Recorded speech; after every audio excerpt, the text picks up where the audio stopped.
O Banco Central está sendo bem sucedido. Eu li aqui ontem um trecho da ata do Banco Central,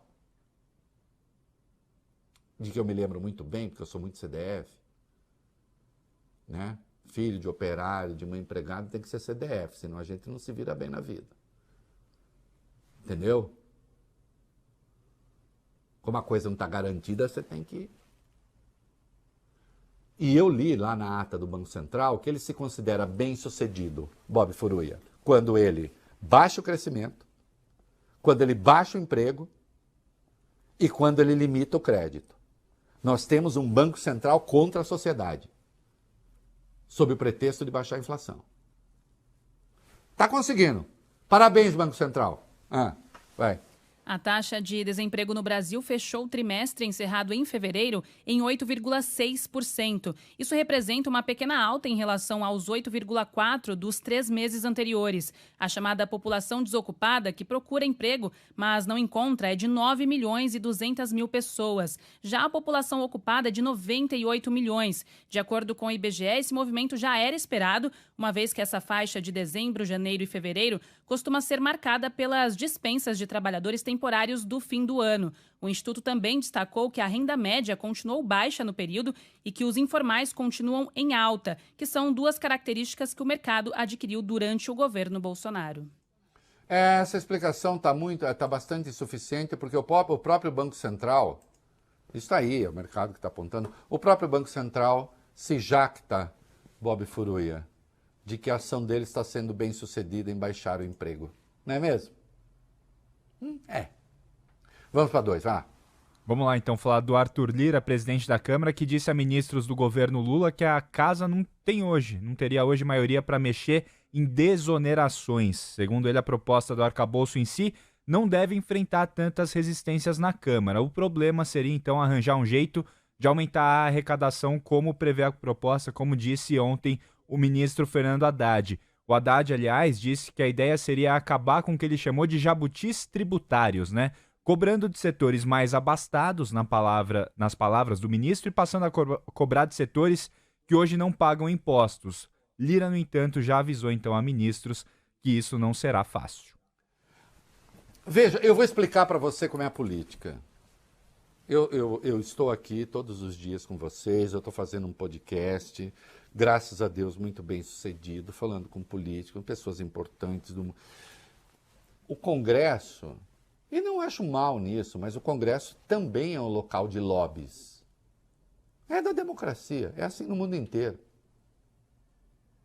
O Brasil tem hoje desonerações, tem setores que não pagam impostos, é uma verdadeira pornografia o que você tem do ponto de vista tributário. Essas mesmas pessoas cobram do PT, sabe o quê, Bob Furuia? Esses mesmos que não pagam impostos, sabe o que eles cobram do PT, do governo Lula? Corte de gastos. Porque quando se fala em corte de gastos, tem uma coisa ou outra que eles falam de servidores, não, mas fundamentalmente corte de gastos quer dizer o seguinte, tem que cortar saúde, educação, atendimento social, tem que cortar dinheiro de pobre. Eles querem cortar dinheiro de pobre para poder manter a vida nababesca desses caras que não pagam impostos. Entenderam? A proposta do Haddad, de fato, prevê rever desonerações de setores que não pagam impostos, que é um absurdo. Alguns, aliás, de responsabilidade de governos petistas também, que baixaram ali os impostos para ver se incentivava o emprego. Foi um erro. Foi um erro. Não estou poupando ninguém, não. Agora anote, essa gente toda tem seus representantes no Congresso. Ou vocês acreditam mesmo que os deputados e senadores são eleitos só com fundo partidário oficial, sem dinheiro de empresa? Se você acredita nisso, você está desinformado ou é tonto. Eu sou contra fundo partidário, eu sou a favor do financiamento privado explícito. Eu não gosto, Larissa, de financiamento privado implícito.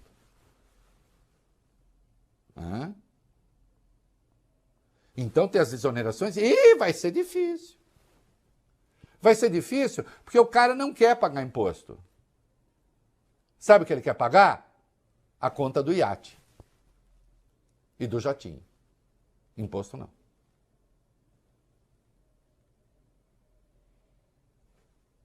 Tem de rever isso. Agora, eu recomendo ao governo Lula firmemente uma campanha de esclarecimento. Quem paga o quê, quanto paga, quem é isento, qual é a taxa, tudo direitinho. Nós precisamos, inclusive para efeitos de reforma tributária, senhores do governo, a gente precisa dizer quanto a empregada doméstica paga de imposto indireto e quanto alguns bacanas deixam de pagar de imposto que deveriam pagar. Não é? Porque sim, os lobbies estão lá. Não é? E eu não tenho nenhum problema em tratar desse assunto.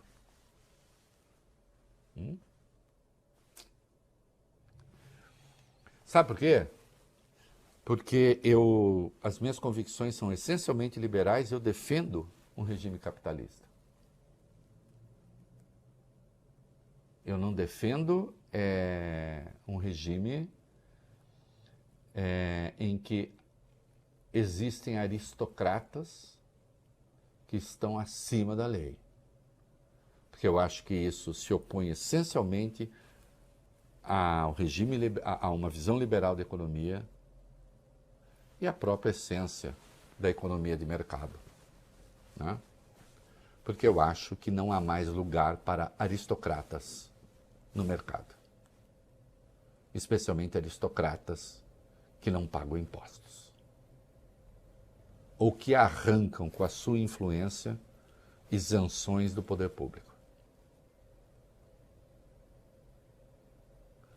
E como diria o rapaz lá, o rei do gado, topo e aceito qualquer parada. Vamos lá. Vamos lá.